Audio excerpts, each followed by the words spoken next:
Okay, I think the South-to-South dialogue, it's of crucial importance nowadays, mostly because the liberal order and the international order as we know it is built upon values that are being challenged right now.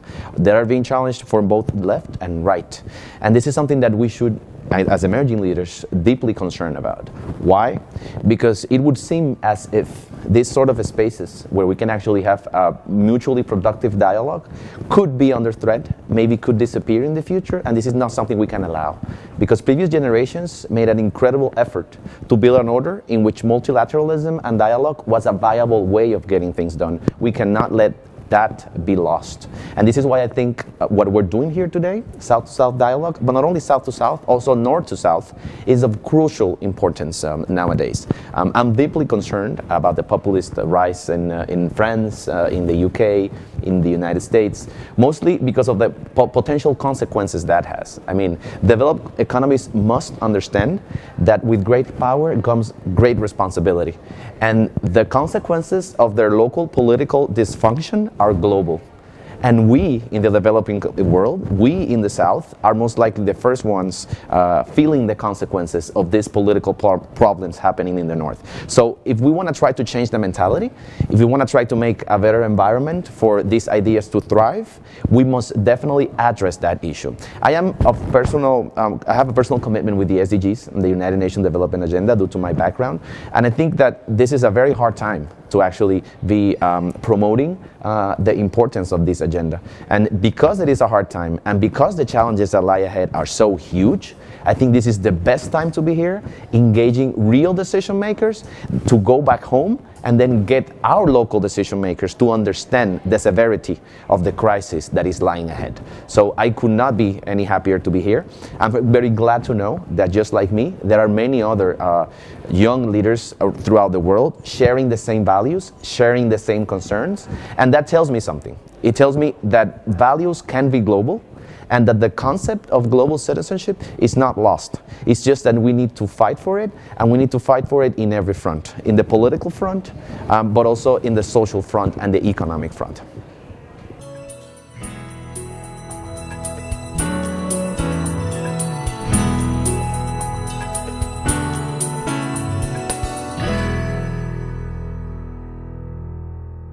I think we're living in times of transition, and there is definitely a shift, just like you said, in power. A shift because we live in a multipolar world, but a multipolar world in which sometimes we feel excluded and left out.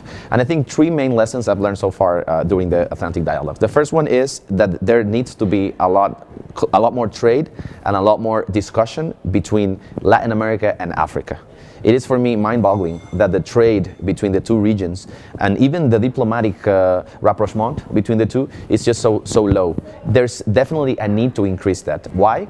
Because we are facing common challenges, both regions, and both regions are going to be equally affected by the most pressing global issues like climate change, like a rise in protectionism. So we really need to face that together. I think that's one point. The second point is that Latin America has been having the same challenges for a while, and it's time to change our mentality. When I say has been having the same challenges, I mean that everyone knows that we are a commodity export region. You know, everyone knows that we need to be part of the value-added chain, and everyone knows that we got to do something about it. But what to do about it? That's the big question. And I think that the what is going to come as a result of us including ourselves in political decision-making processes in our countries, because there has to be a generational, if you want to say, change in political leadership.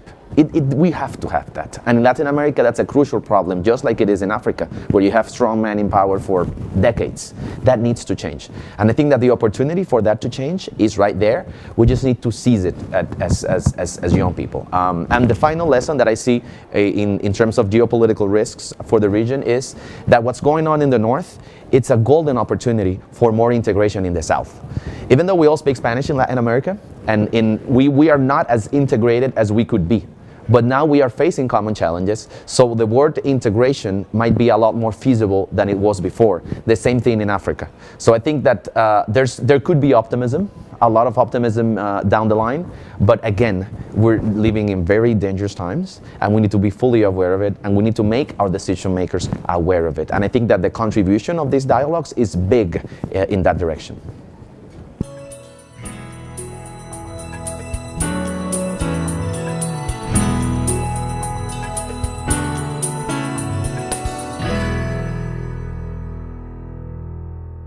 That's an excellent question, and I think there's a fundamental challenge to the basic values of democracy. Why?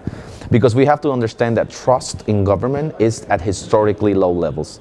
And when trust in government and democracy as a system is in historically low levels, the possible consequence of that is a rise in authoritarian leadership. And that's what we're seeing in one way or the other. Look at South America. Look at the case of Paraguay, in which you had a president that was deposed by a Congress, and look at what just happened in Brazil. Look at what's happening in Venezuela, where there might definitely be a change in regime. I mean, times are changing. And I think that there's a fundamental relationship between the level of inequality that we have in Latin America and what people feel is a lack of response of government to the main challenges that are facing us. So I think that if you want to rethink democracy, which is something that we need to do, you got to rethink it in Latin American terms. And in order to rethink it in Latin American terms, there's one word that must be there: inclusiveness, economic inclusiveness. As long as we have wealth distribution as concentrated as it is in our Latin American countries, we will always have a fundamental challenge to the values of democracy. We must not forget that our region is more unequal than Africa. We are the most unequal region on earth.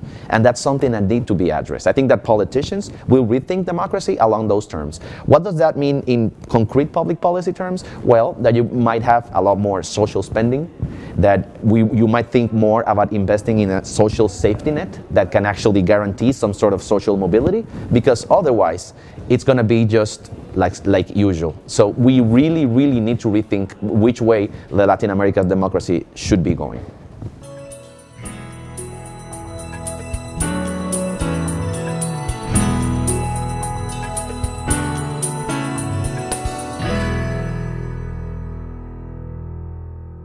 I think that multilateral institutions usually have the role of advising policy, advising government officials in telling them how to be more progressive. When I say social spending, that does not necessarily mean sacrificing the budget. Tax has a very big role in that. Progressive taxation.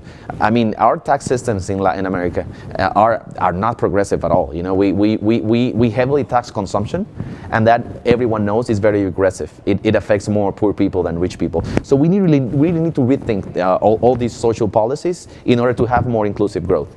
Obviously, that's easy to say and hard to do. Mostly in a region where we are seeing a shift of left-wing governments to right-wing governments. It's very difficult in this region to be talking about these topics because obviously people are in a different mood. However, they should not be left behind. And when I say they, I mean social inclusive policies, because this is what makes countries thrive. This is what makes societies be stronger, be wealthier. And I really hope that this shift to the right, if you can call it that way, I don't agree with that completely, but if you can call it that way, I would say these shifts to the right must be taking into account the importance of growth, but not forgetting, the social achievements that we have been able to gain in the past 15 years and that are actually crucial to our positioning as a region in the world.